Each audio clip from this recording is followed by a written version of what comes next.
Hello, and a big warm welcome to you, Simon. Simon, you're an ecotherapist, a tutor, and a supervisor. We've just been talking a little bit about your work as a tutor just before this started as well. But today, you're not here to talk about your work. You're here to talk about your experience of mental health and your experience of depression and burnout, and also how you went to therapy and how there was one question that your therapist asked you that changed a lot for you. It changed things in your life, and I'm really actually excited to hear what that question was as well. I almost can't wait for that bit, but we will get there. And you're also going to share your poem with us as well. Again, thank you so much for coming on, and yeah, just a warm welcome. And if you could just share a bit about yourself and your experience of depression. Sure, yeah. Thank you for having me, first of all. It's been lovely to get the invite, and so I really appreciate it. In terms of a bit about me and the depression, I've I've had depression a couple of times over the years, and it's always come at a time where, for me, I felt as though life wasn't necessarily either moving forward or moving in the direction that I thought that it could be, or probably actually should be at times. There have been times where I thought, no, this isn't what life should Mm, be like. yeah. Um, so the time that really that it really hit me was I should say I've had loads of jobs over the years. So I've done all sorts of different things, but at this particular time I was working in the call center. Okay. Yeah. And I've been working there for about 10 years, Mm, which was probably 8 years more than I ever anticipated working yeah. there. Uh, and the job itself was a good job. I enjoyed being with the people that I was with. I was married. I had a son, Mm, a young son who'd been probably at the time that the depression hit, I think I was probably depressed before he was born. yeah. But I think there was a certain sense of excitement and an energy that comes with, yeah, a new life on the way and everything like that. It felt like a really exciting new beginning. Um, but sort of I guess, sort of maybe a year after he was born, I really felt just really flat, and there was a real uh, pressure of expectation, Mm, not from any one place or any one person, but I think probably from me about uh, wanting to not just be the best, but be better, and kind of suddenly I've got this child, and it's like responsible, mm, and always had responsibility, but it felt like a different responsibility. And at the same time, I just felt as though, like I said, I'd been there for 10 years. I think I felt as though I was probably going to be there for another 20, mm, because it paid well, it was a solid job, and it allowed me to put a roof over our head and food on the table. yeah. And suddenly it just felt very much like okay, I've somehow slipped into this role of just getting in a car, driving to work, clocking off and driving home again. Yeah. And just very and then weekends were spent sort of doing weekend type things. And it was just, yeah, there wasn't, there wasn't a pathway through where I could see, oh, this is going to be uh, fun isn't quite the right word because that sounds really, when I say that, I'm aware that kind of that sounds quite sort of cold and clinical. It's, Because having my son has been, the best thing. It yeah, is huge amounts of fun. Um, but maybe just it's in terms okay. of, I think, sorry? It's okay for both of those to exist Mm. to have that fun, but also to feel that. I can sense you almost there looking at what it should be and getting into that position in your life where actually everything that we're supposed to have is kind of there. It's there in that moment, but actually no one prepares you for when you reach that moment.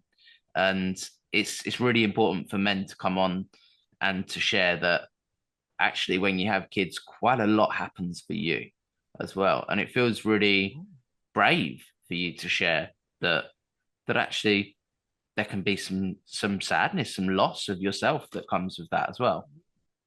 Absolutely. And I think for me, I could just feel myself drifting into this place of, I could be here for another, as I said, 10, 15 years, waiting for my pension. Mm, And it's like, I want more. yeah, I want more than that. I had I had already started doing my counseling training. yeah. At that point, I'd done my level 3 training. I did my level 2 training back when I was 18. Oh wow. Um, and then kind of thought at the time, I'm not quite ready for this yet. I felt I needed more life experience. Yeah, And then I got the life experience, but the counseling kind of just disappeared into the background. Um, yeah, so then I started the level 3, and then I was just about to working out whether I could afford to do the level 4 diploma, and it was at this time I just thought, yeah, I don't want to go into work anymore. mm, I just don't want to turn up and just sit there and and listen to other people on the phone complaining about yeah. gas and electricity prices. It sounds like there's a bit. It's coming into burnout at this point. Is Mm. it? It's coming into the point where actually it's really hard to continue doing those things. Yeah, yeah, it was, and I think I think burnout is something that I've experienced a couple of times in the past as well, and they haven't that hasn't always matched the. It's not sort of like burnout opens the door and then depression walks in, or they Yeah, come together. I've had burnout before, but I think had being younger, maybe I had sort of more energy to kind of go, okay, I just need to rest for a bit of time, and then I can get back on it. yeah. Um, but at this point, yeah, there was burnout, and there was that sort of that sense of just, oh, I just can't carry on doing this. Mm, It's too much. Um, yeah, so the company I work for were really supportive actually, and they had an employee support program which I was able to tap into. yeah. That how important is that? That it's becoming more of a thing now. It's more common that people contact you and they're doing it through their work. It feels like a really positive way forward. How was that for you? Was that something that you looked for through them, or was that something that they noticed maybe you were struggling and they offered you? So yeah, we had regular one-on-one, one-to-one meetings with the manager, and they could tell that I just wasn't right. Wow. Um, Yeah. and I really appreciated that because it was very much that they weren't just managing me to do X number of transactions with customers or whatever. It was very much about, no, I can see that you're just not right. Mm, Yeah, and to say we do have the employee support program available. wow. Um, and it was when I was to say lifesaver, it wasn't. I certainly wasn't feeling suicidal, Yeah. but I think what it did is it really did.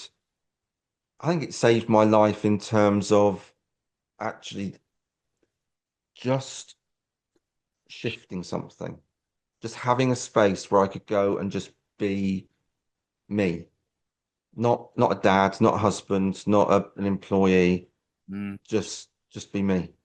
But- And earlier when you were talking, there was something coming up for me of ne- needing that space to find you.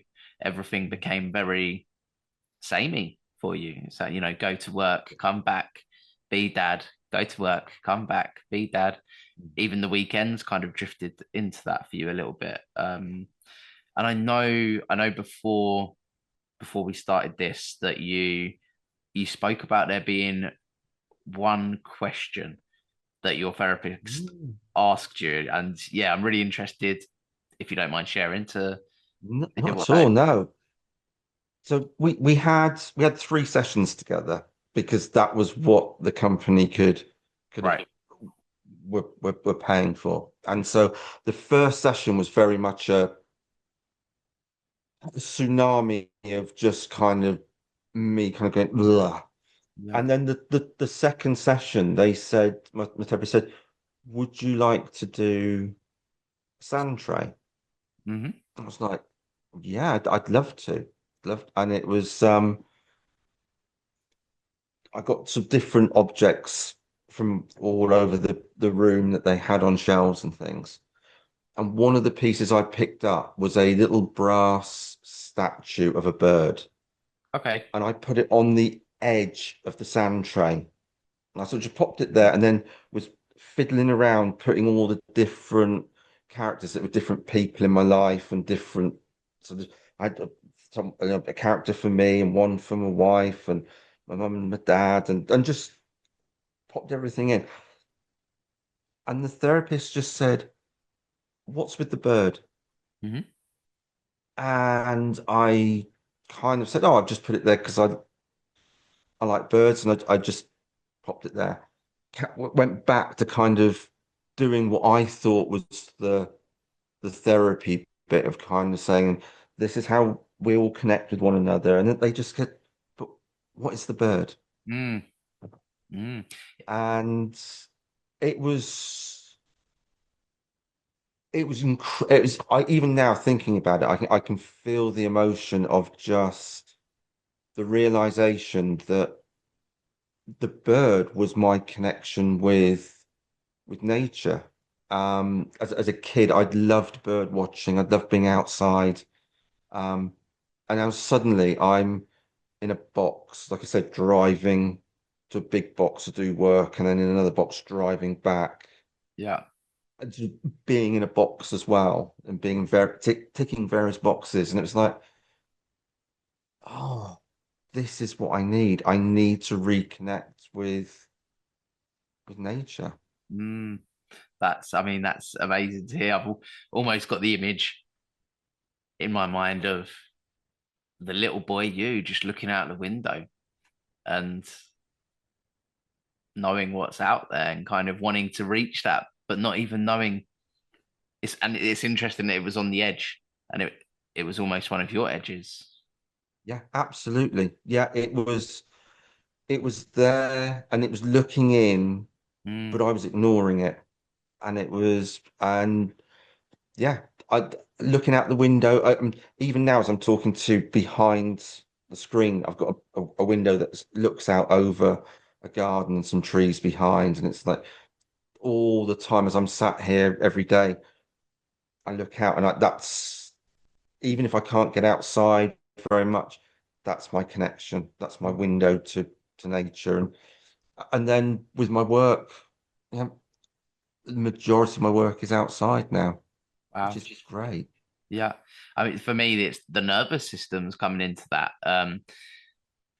Work quite somatically, and there's the somatics coming into that of all your senses and also the movement. So those feel like important parts of what you're getting from that as well. Absolutely. Yeah, it really is. I mean, the whole idea for me, of working outside and just the experience of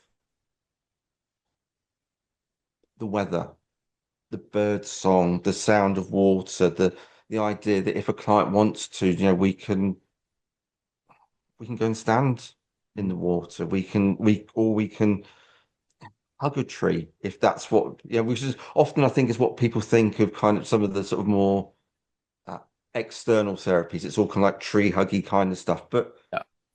I've had clients do that. I've had clients just want to feel grounded and just lie against a tree or take their shoes and socks off and go for a paddle Mm. and just It's just that connection experience life. Yeah, absolutely. with your body, The, not your mind. Mm. yeah. And it's for me, the outdoors is just so full of symbolism and metaphor. Yeah. Um, just absolutely beautiful times where not being able to move forward because the river has burst its banks and we can't go any further. And I've been standing with a client in the pouring rain and just really feeling their need to move forward, but not being able to at this time. Yeah. And then a couple of weeks later, being able to go back to that same space and just walk Mm. right on through because the area is now clear. Um, And it's interesting to think of you back then in that space where you couldn't see. It was almost too foggy to look and see what it was that actually you needed at that time, because Absolutely. we live in a Yeah. world that's fast, that you need to make money, you need to be this, you need, and the word need again and again coming up into, and actually I just imagine you leaving that session with a bit of that fog gone. And I wonder what happened when you left that door. I think for me that it was such a big moment. And I think I'm still reacting to it now. Yeah. I think there is still, so one of the things I did was as soon as I finished doing my diploma, I'd signed up for an ecotherapy course. Yeah. Uh, I also just on a daily basis just really tried to spend more time outside. So whilst I was still working in the call center, rather than just have lunch inside, I went for a walk every day. Mm, I went for a walk, and that was, and it wasn't the most what you would sort of say greenest of spaces. I was walking near a motorway and a bridge over the motorway, and it was it attractive? Was it pleasant? Not always, but I was always out, and just there was something about being able to mark the changes in the weather and the seasons, and just noticing things moving and developing over time, whilst at the same time being constant. And that's one of the things that I think for me has been really, really important was is that marking of the seasons and times changing, and yet the trees, the landscape, the river, they're always there. yeah. Remaining grounded. The Yeah. trees are always grounded. And yeah. Yes. And that, I mean, just hearing you as well talking about the views and that, and maybe they weren't quite the views you would have chose, it sounds like. There's, you're getting the bilateral movement in there, you're getting out, you're keeping those promises to yourself, and you're appreciating and using your senses and Yeah. what's around you, and just thinking about hypoarousal and coming up into that window of tolerance. All of those things are really important for you to be in touch with yourself, hence the word grounded being so important. Absolutely. Yeah. And there's something about just being in a green space. Mm. And it's really interesting. So I'm talking to you now, and behind you, you've got your garden, Yeah. and it's Yeah. just I'm looking at that and just it's really how important all of those things are for us.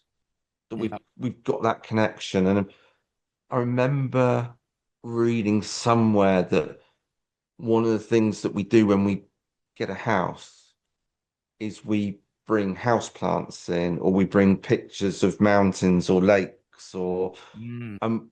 you know, on a subliminal level, we cocoon ourselves in our caves, but we still want to bring things from the outside inside, because that nourishes us. That's pretty interesting way to look at it. Yeah. And it's about bringing those in, but also keeping in touch outwards as well. And I Yeah. know that you also have a poem that you're going to share with us. Are you ready to share that, Simon? Yeah, absolutely. Yeah. Darth Vader is my father. In the sand, I stage my family on the shallow tray. Baby Jesus, my son, I place by hand. I speak using figures, what words can't say. An eagle looks on from the wooden rim, a silent witness feathered out of brass. She asks, "What is the bird?" I ignore him, look back to the sand, let the moment pass. Adjusting the people, which one stands where?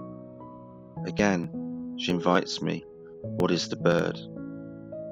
I try to push on, but become aware of this birdsong inside me, long unheard, this call of the wild I now understand. I step out of the room and onto the land.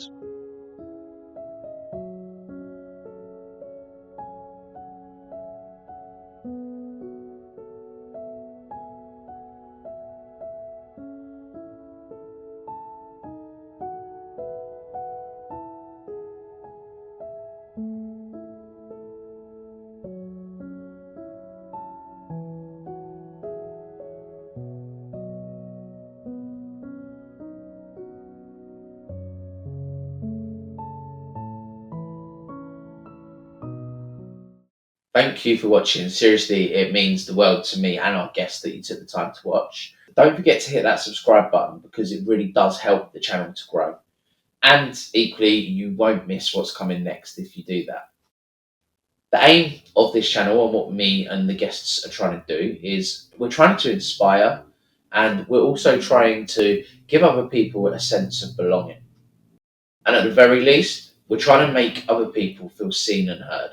And that's our hope with this channel. If this video spoke to you anyway, then please do check out our other videos just here. We will catch you in the next episode.